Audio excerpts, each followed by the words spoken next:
예,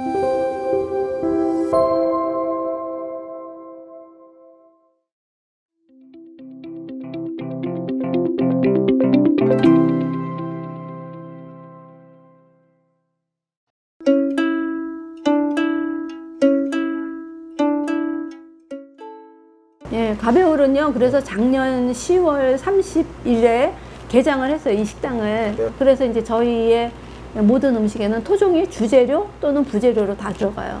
예, 그게 원칙이에요. 이 아이디어를 받은 거는 일본이에요. 20년 전부터 좋은 식재료를 셰프들이 찾기 시작했어요. 네. 그래서 그 토종 식당이 지금은 전국에 1,500개나 돼요. 근데 우리는 토종 식당을 내건 건 저희가 처음이에요. 그러면 그 식당이 들어선 지역은 다 관광 명소에 있고요. 지역에서 한 100여 종의 토종이 살아나요. 그러니까 굉장히 일본이 그런 실천이 대단한 거죠. 그 대표님이 몇 년 전에 오셨었어요, 서울에. 제가 그 포럼을 보고 가서 듣고, 아, 이렇게 토종 살리기를 풀어낼 수 있거든. 왜냐면 이거 토종 먹어줘야 되잖아요. 근데 지금 토종이 거의 텃밭 수준에서 나이 드신 분들이 농사 짓고 있으니까 이걸 일반 소비자들이 접할 수 있는 기회가 없는 거예요. 그러면 이걸 어떻게 더 사람들한테 먹일 수 있을까? 음식도 문화인데 그걸 만들어서 먹여야 되잖아요. 그래서 식당을 생각했어요.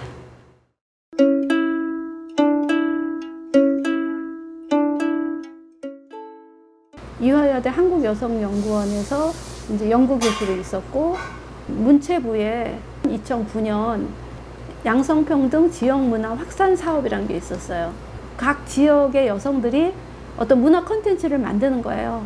그래서 어떤 공연물을 올리기도 하고, 자기네 지역에 좋은 길을 만들기도 하고, 다양한 그런 사업들을 했어요. 네.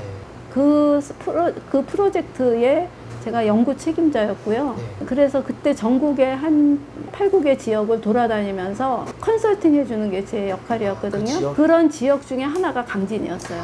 강진에는 그 함동정월이라고 일제시대 때 최초로 레코드판을 낸 여성 국악인의 고향이 여기 강진이에요. 그래서 그 함동정월의 연극을 공연물로 올린다고 게 이 강진문화원의 프로젝트였고, 제가 그걸 컨설팅 해주러 2년 동안 들락날락 했죠. 수시로. 이게 스쳐 지나가면은 이 지역을 자세히 못 보잖아요. 그렇죠. 근데 컨설팅 해주기 위해서 굉장히 여러 번 내려왔어야 됐고, 그러면서 지역을 제가 자세히 보게 된 거예요. 자연 경관과 또 여기에 굉장히 오래된 문화유산들이 풍부해요. 네. 그게 오밀조밀하게 굉장히 잘 유기적으로 연결돼 있더라고요. 그것에 이제 제가 빠진 면도 있었고요.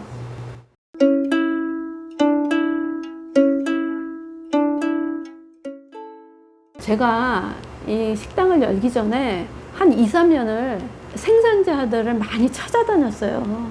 인터뷰를 많이 했죠. 그때 관계를 맺은 생산자들이 대부분이에요. 그리고 거기로 저희가 답사를 가기도 했고.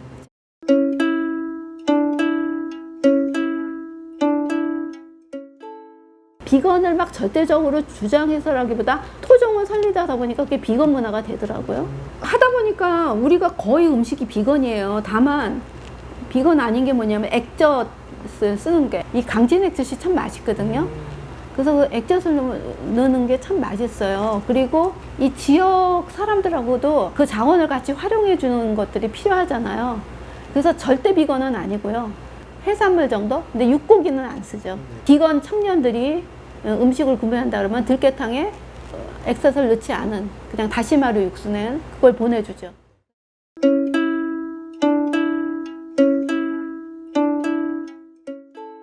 일단 저는 가장 오래된 여성 토종 농사문화고, 그 다음에 이 토종을 음식문화랑 연결되고요. 강강술래 같은 공동체 예술하고 연결되고요. 김치와 김장문화, 그 김치에 들어가는 여러 가지 음식들을, 이게 다 토종문화거든요. 이런 전체 문화를 본 거예요. 그래서 제가 토종이라는 데 빠진 것 같아요.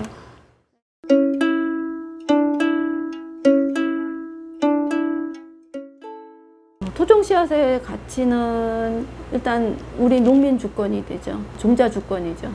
우리 씨앗이 엄청 많이 유출됐잖아요. 그리고 전 세계 씨앗 판매량의 70%, 75%를 세계 다국적 종자회사 5개 종자회사가 장악하고 있잖아요. 그렇죠. 그래서 우리의 씨앗 자급률이 아마 20% 정도일 거예요. 우리 20%도 되게 이제 계량 씨앗인데 해외 채종을 해와요. 근데 사실은 저는 그게 국내에서 돼야 되잖아요. 기후 차이도 있고 농민이 결국은 씨앗을 자기가 받지 않는다 그럴 때 다국적 기업의 씨앗 회사에 종속되는 거예요. 이제 그다음에 기후 위기잖아요, 지금. 맞습니다. 기후 위기 속에서 이 토종의 가치는 지구의 지속 가능성을 위해서 혹은 다 차세대를 위해서 너무 필요한 것 중에 하나가 뭐냐면 작년에 비가 억수로 왔잖아요. 네. 그러면서 꽃이 못 폈어요.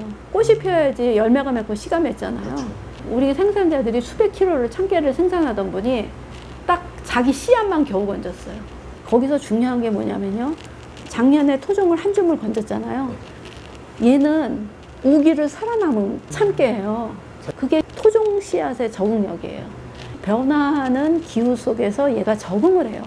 그게 토종 씨앗의 놀라운 적응력이. 그게 씨앗이 이 지구상에 출현한 이래 씨앗의 적응이 그렇게 해서 변화하는 기후 속에 지금까지 내려온 거예요. 근데 계량 씨앗은 그 적응력이 없어요. 그래서 기후위기 속에서 이 토종 씨앗은 다음 세대를 위해서 이게 우리가 전승시켜줘야 되는 굉장히 자원이에요. 그러기 위해서는 어떻게 했냐? 심고 먹고 심고 먹는 일을 어디선가 계속 해줘야 되는 거예요. 그게 생물다양성 협약에서는 그 용어를 현지 보존이라고 표현해요. 각국은 토착민들의 현지 보존 노력을 지원해야 된다라고 이제 촉구를 하고 있죠. 그래서 심고 먹는 일이 어디선가 계속되는 것이 굉장히 중요한 거죠. 그런 거를 보면서 이제 식당을 열은 거예요.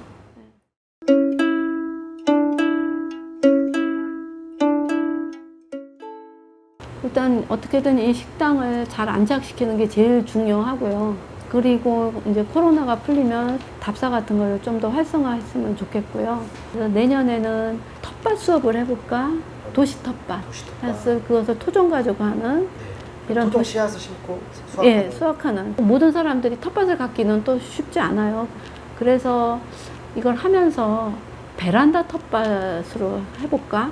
좀 가까이에서 자기가 화분에서라도 씨앗을 받아보는 경험. 이런 거를 계획을 하고 있고요. 가능하면은 지금 장터를 한 달에 한 번이라도 해볼까? 그런 장터가 있으면 소비자를 만날 기회가 있잖아요. 그렇죠. 그러면 계속 우리 음식을 설명하면서 그리고 우리 물건을 택배비 없이 살 수 있게 할 수도 있고요. 이런 복합적인 데서 장터를 내년엔 어떻게든 계획을 한번 해보자. 이런 생각을 갖고 있어요. 참 제가 큰 일을 벌였잖아요. 그래서 망하지 않고 살아남기. 그래서 젊은 그룹한테 그냥 부실한 거를 물려줄 수는 없잖아요. 단단하게 뿌리 내린 걸 한 사람을 더 청년을 고용해서 그거를 좀 전수받을 수 있는 청년을 한 명 더 고용했을 수 있을 정도로 발전했으면 좋겠다.